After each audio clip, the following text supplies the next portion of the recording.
think people like being frightened. I think they like exploring the darker side of humanity and looking into an environment they wouldn't normally, have access to, most likely.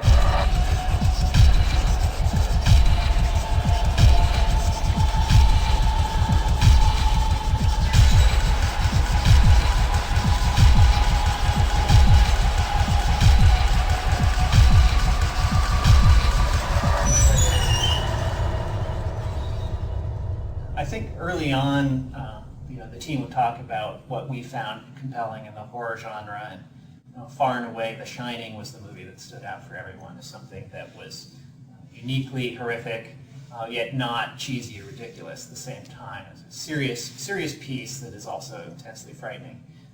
So we really wanted to create that same feeling of you're walking through an environment and then you're seeing visions of things that are, you don't maybe understand right away, but over the course of the whole game, come to create a sort of a full picture of, one man's tortured soul and the horrible historic events that have taken place on this island. The island has had a colorful history, where there was a rock quarry that was used to build the prison. There was a beach where a ship wrecked. There's an old abandoned asylum, which is a Victorian home from the late 19th century. And that served two important functions, which was to keep the game environment varied over the course of the game and to allow us to sort of bring out history through recreating different architectural styles, or obviously a rock quarry is going to look very different than a beach and so forth.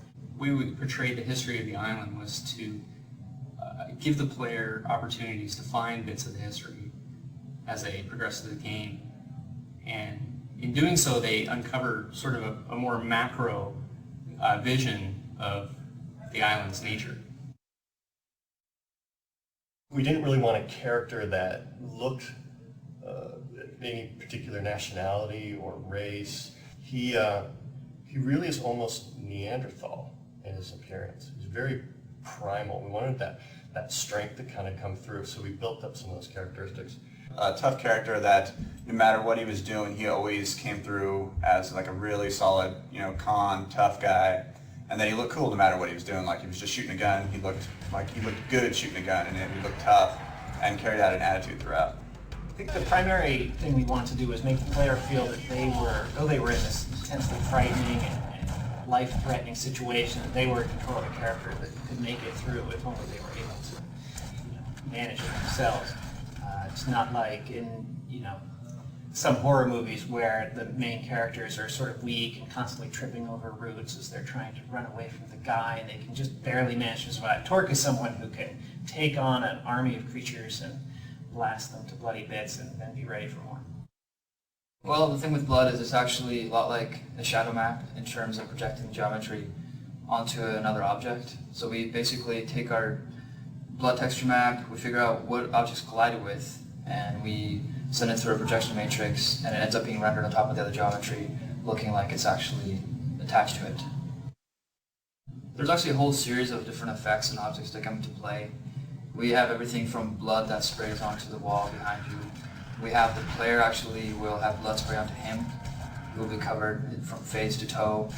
We have the enemy that you're hitting, of course, gets damaged. You can lose limbs, you can lose your head. It really feels like you're actually doing physical damage to the world. Something that was also important to me was to explore sort of the relationship between corrections officers and inmates. Since it is a prison environment, there's a lot of tension there between these sort of two factions, neither of which has really complete control over the prison. Oh, he won't say. Claims he blacked the whole thing out. A likely story. The needle's too good for him. Filthy inmate, they should all die. A likely story. The needle's too good for him. Filthy inmate, they should all die. Since we were going for sort of a continuous immersive experience, we didn't have the benefit of mission screens or voiceover narration or something helping the player along. So it was a real challenge to sort of get the characters to both talk in a way that's realistic and also in a way that'll convey the story to the player. Welcome to Carnate, inmates. Enjoy your stay. Once the cataclysm happens and the creatures are everywhere, the corrections officers are really on the same side you are. From the beginning, we wanted to stay away from zombies and the more tired horror cliches that everyone's had enough of. and wanted to move on to something that was more disturbing and more unique to this experience. I think it was also early on we decided we wanted to have a theme for all the creatures so that they weren't just, this random Cthulhu monster or, this random apparition. Instead it was they're each themed after different execution methods, which ties into the history of Carnate and all the various forms of humans killing humans that have gone on there. Creatures, we wanted to make them as creepy as possible, make them feel very intimidating and deadly.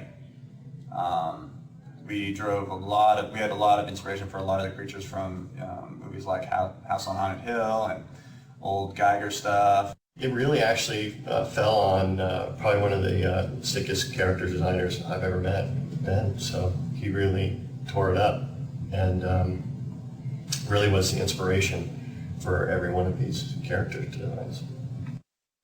They really started to come home and really started to really have some depth to them once the sound got in. I have to say the sound is probably one of the most amazing pieces of work that's been put into this game. It's incredible. I worked with the composer to come up with sort of a hybrid idea there where we would extract the elements for the music from the sound design.